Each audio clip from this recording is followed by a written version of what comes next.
Hey guys, welcome back.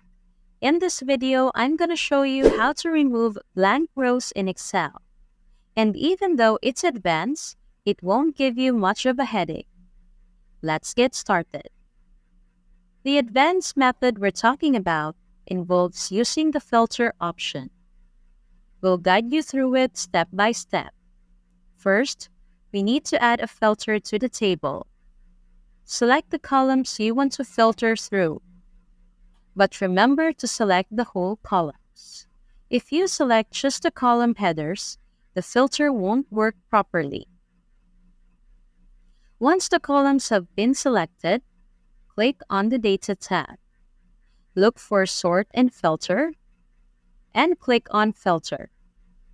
Buttons with an arrow will appear, and you're ready to filter out what you need. In this case, all blank cells, column by column. Let's look at it together now. Start with the first column.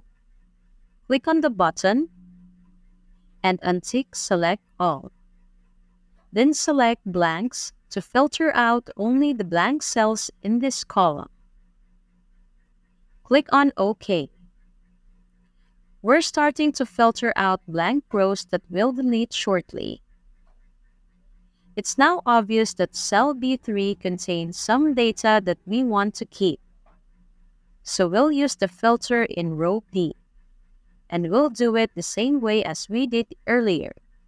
We'll filter out only the blank cells.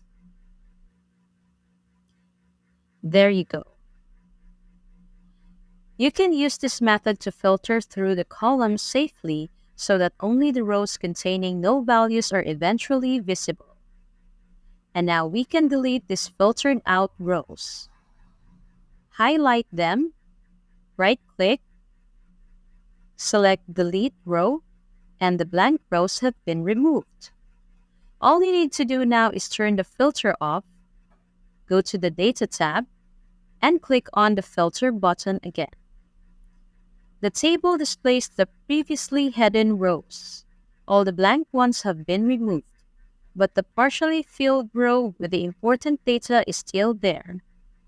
Thanks for watching, and if you found this video useful, don't forget to give it a thumbs up and hit that subscribe button for more content like this.